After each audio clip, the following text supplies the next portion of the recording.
Now, when Paul was in Caesarea, he was on trial and he pleaded to Caesar to have a judgment on his situation. So that meant he had to be transported all the way to Rome. Now, Paul, some other prisoners, and he was allowed a couple of friends, and Luke, the author of this story, was one of them, all boarded the ship, and a centurion and other passengers boarded the ship, and they went up through past Cyprus there, and it was winter time, and the winds were against them, and it was a long time of year for sailing. But anyway, they made it to Myria. Now, from Myria, they boarded a Alexander ship that was going up to Italy, and they're sailing down here towards Crete, and they wanted to go into Fair Havens. And Paul said we should, go in there. It's winter time, otherwise the ship, we're going to lose your cargo. The ship's going to be damaged, and we could lose our life. But no, the centurion and the captain wanted to go up to Phoenix there, and so they sailed past Fair Haven, and it was a pretty, good southerly breeze. And they're thinking, yeah, what does Paul know? We're going to make it to Phoenix. And but anyway, a gale force wind suddenly came upon them and set them off course, and started battering the ship. Really battering it to the point where they had to put ropes around the hull to to keep it in stable. They threw out the anchor to slow it down, and the next day they realised that this storm's just battering the ship, so they dumped the cargo. And on the third day, they dumped all the tackle and things like that, and some of the provisions. And many days later, there's no sun, there's no moon, there's no stars, and they feel lost, and they feel lost to the point where there's no hope of even being rescued.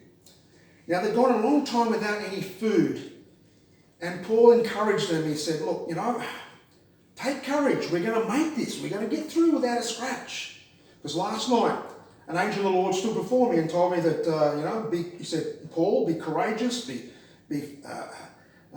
don't worry about this storm, don't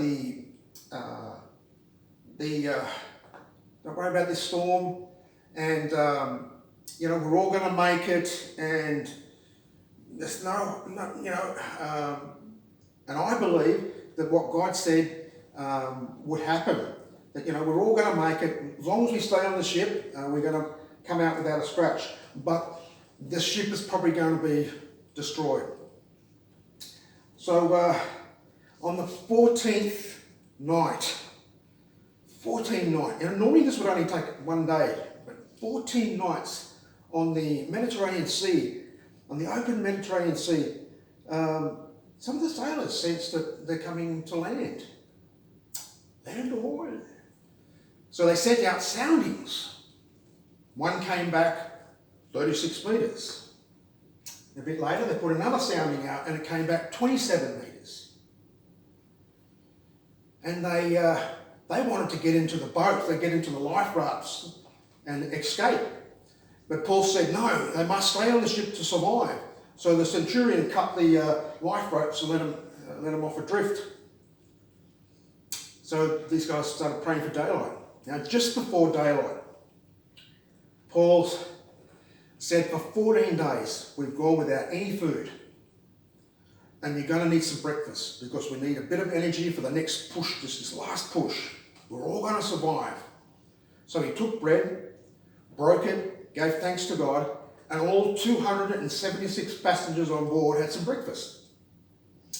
Now, when the daybreak came, the sailors saw this bay and with a beach, and they thought, that's it, we're going to head the ship right up onto the beach, but it hit a sandbar, and the bow got stuck in the sandbar, and the stern just get pounded by the surf and breaking up.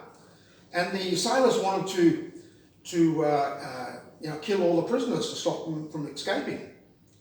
But because the centurion wanted to save Paul, he said, no. He said he ordered them those who could swim, jump in and go for it, and those who couldn't swim, grab a piece of timber and go for it. And all 276 people on board made it safely onto the shore. Later on, they found out that the island was Malta, and the islanders were very, very kind to them. They started a fire for them to keep them warm. And in the storms of life, I think it's good to be courageous and agents of hope. What do you reckon? Thank you. Thank you for listening to me. I'm Phil Matthews. Peace be with you.